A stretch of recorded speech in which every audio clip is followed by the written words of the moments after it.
Hi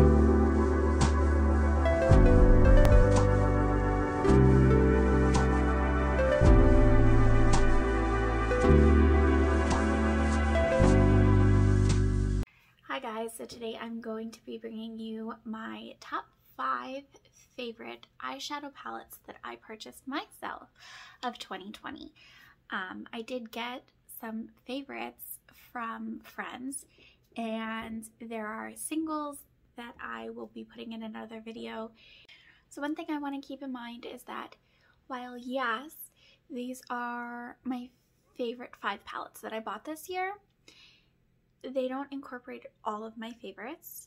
They don't incorporate the singles that I've purchased that are phenomenal, and they don't incorporate palettes that, while individually are not my go-tos, they are still my favorites in terms of like pigmentation and things, like, but they just weren't whole by themselves palettes. So 5 on the list is going to be my Power Palette by Colored Rain. So this palette obviously is not very versatile because it is just purples and pinks. So you can't get that many amazing looks, but these shades are perfect for me.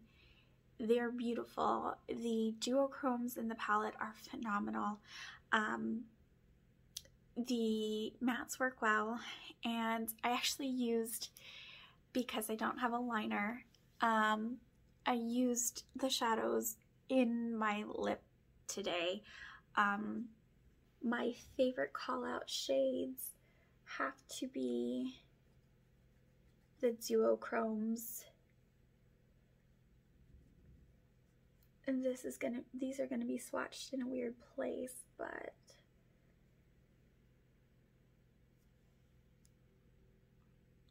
aren't those just so pretty? They are just so stunning. They really are. So yeah. Number 4 is going to be Anastasia Beverly Hills Jackie Aina palette. Now this looks like it's seen better days. You guys know that I have a daughter who is 2 years old who loves makeup just like mommy, and you know, it did what she did. But my favorite call out shades, this is really hard because I pretty much love, I mean, I do actually love every shade in this palette. Probably the one that I use the least, especially judging by the pan, is Wiggly's, which is this coppery red color. But that's mostly because I did that color for a really long time, like in other eyeshadows, and that was just like my signature look for a while, so I kind of got burnt out from that copper shade. But honestly, and maybe even Shookington, because Shookington's a little too deep for me, but Big Wig, if you're looking for a nice matte purple, oh, so beautiful, it really is. Pinker, a nice mauvey dark pink, Supreme. So these are just the mattes, but gorgeous. And then you have beautiful, beautiful shades like Trust Issues, which, as I've said before in other videos, Trust Issues reminds me of a hip high intensity pigment from L'Oreal that was white with a yellow shift to it, and so you probably got some of that pink mixed in. But the golds are beautiful. Lituation and Sponsored are both gorgeous. So Lituation is this one, and then Sponsored is this one. This is a duochrome green brown. It is gorgeous. Yeah, I mean, right now I have ginger and credit in my outer thingamajig, you know, my outer corner and my crease area, which, by the way, I love my eye look today. It took forever to get these lashes on. I just don't put lashes on that much, but I'm getting better. Did I? Okay, so sitting at number 3 is the Huda Mercury Retrograde palette. Now, as I've said before, this row was sort of a disappointment. I still use these shades, and I've found that I can make them work, but they're just not what I imagined when I first purchased the palette. However, guys, if you want a pretty mauvey, smoky look, right here, that little, I don't know, whatever that is, V, that little V right there is perfect for that, perfect for date night. And then, you know, you've got your beautiful neutrals. This shade here, Crash, is great as an all over shade if you're making it like a neutral. Your shade but better, kind of like, I don't know. And then this one is great for me and my skin tone for blending out. But then, okay, so when I first tried these, I was like, this formula is weird, but I actually really do love them. So Gold Glitch, Supermoon, and Supernova, Galaxy, just outstanding. Look how beautiful they are. Look how gorgeous. Galaxy, Supernova. The funny thing is, between all of my palettes, I have Supernova like in so many different places. Like in the Power palette, it's in there in a way. I don't know. I can't think right now, but I just have a lot of that shade, but it's still beautiful and I love it. Supermoon's not that great. I mean, it is. Okay, so that formula is sort of like ColourPop's Super Shack Shadows, where it's like creamy in a way, but it's still pressed. I don't know. Anyway, that is my number 3 palette. And I know that it sounds weird that I just said like that top palette isn't really what I thought it would be. I don't know. Maybe I just judged it too harshly because I spent $40 some on it and I wasn't really used to spending that kind of money on things. But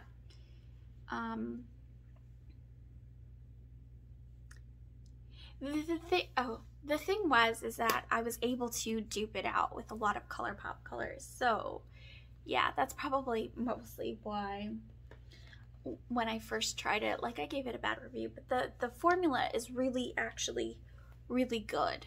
So even though I kind of, I mean, I think I was disappointed at first when I first bought it because I thought it would be just so blow.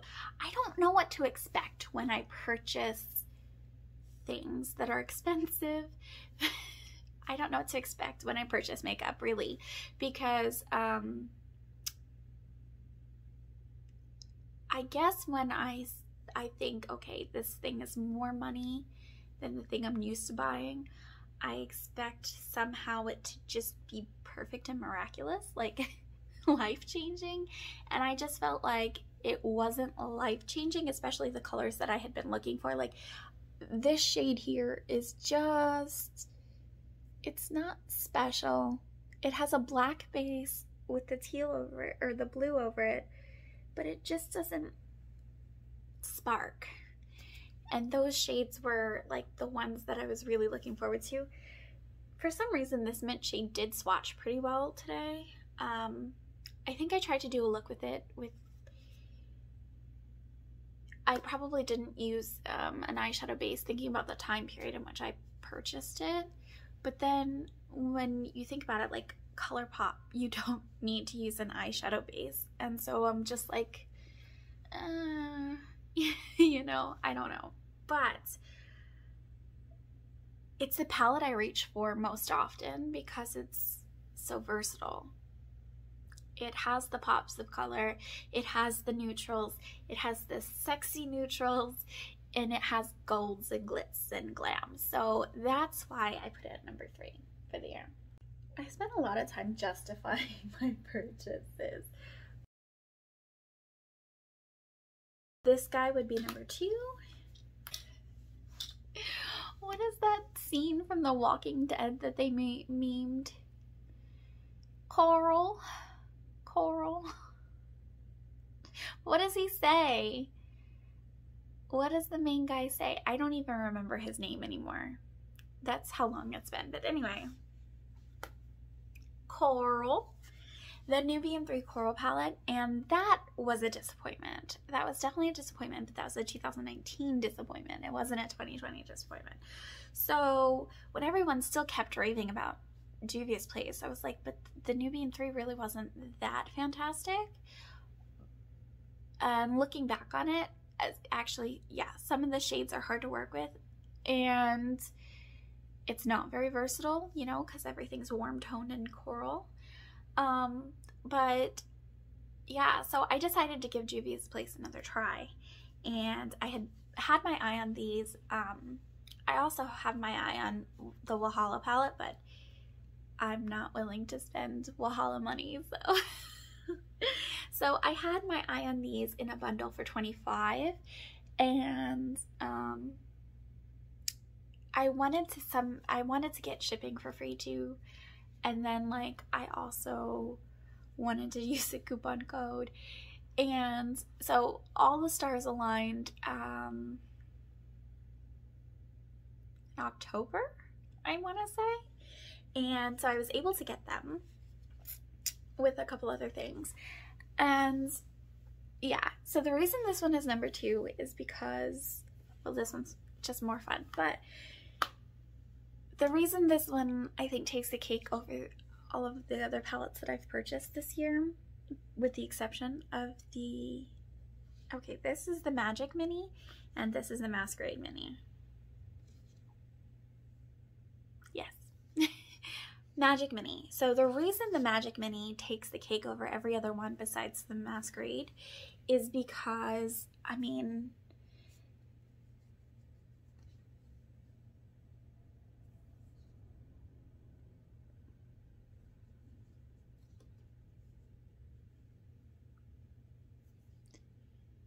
these shades, this formula, these beautiful, beautiful shades. I have been very much into blues and greens, and well, teal is my favorite color. But even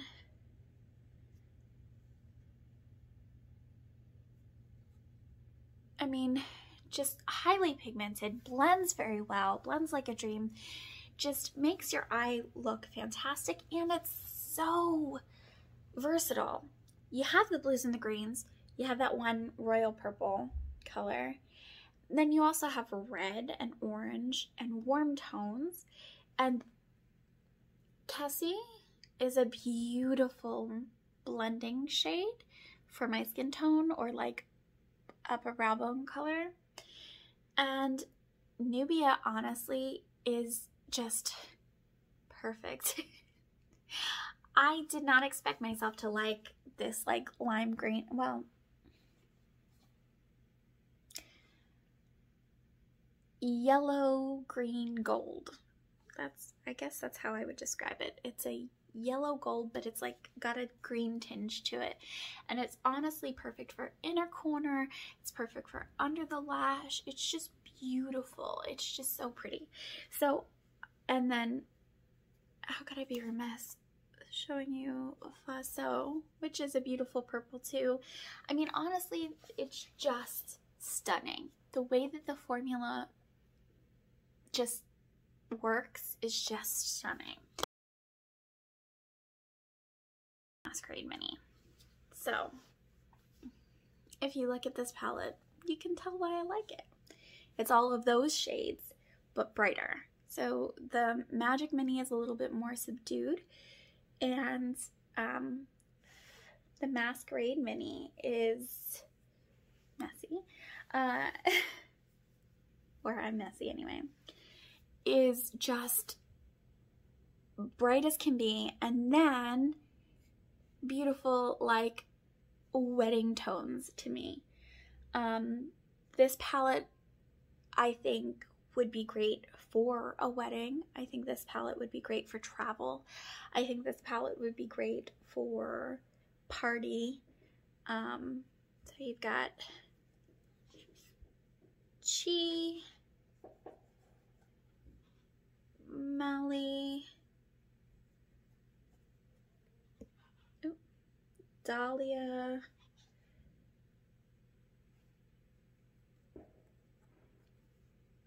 Zola. Just look at those. Did you look? Did you seriously look? Did you really look? Because if you did, look, here's some more. So Makeda, Zobo, which actually probably is the least performing of all of them. Calabar, and Bori.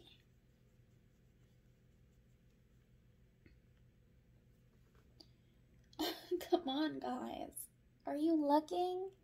Are you really looking right now? And then I'm just gonna swatch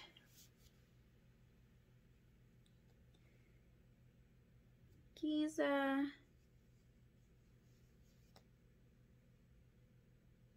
Cairo,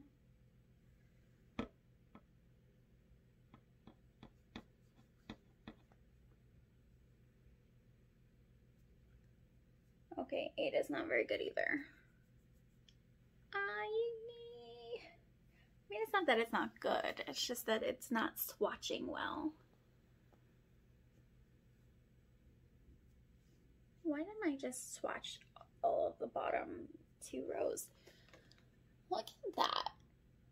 Those shades are beautiful, very bohemian, very natural, but also sparkly and glamorized and everything. And honestly, this is my absolute favorite palette that I've purchased to date. True Life palette. So what do you think? Did you like the palettes that I had showed you? If you do, comment down below which one you like. What were your favorites? Also let me know which palettes you purchased that I might want to purchase next. I'm constantly looking for unique and high quality palettes. I think if I purchase any palettes in 2021, I'm pretty sure I'm on a no buy for palettes for 2021, but if I do, it's probably going to be the Arcana palette from Shroud, or I guess we would have to wait and see because I don't think that there's any other brands. Oh, the Odin's Eye,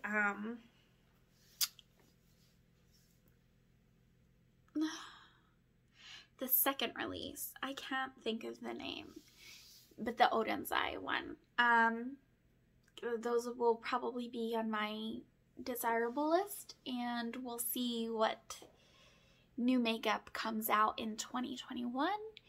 I thank you very much for watching and listening to my opinion, and hopefully that was entertaining. I wish you all a Happy New Year. Thanks, guys. Bye.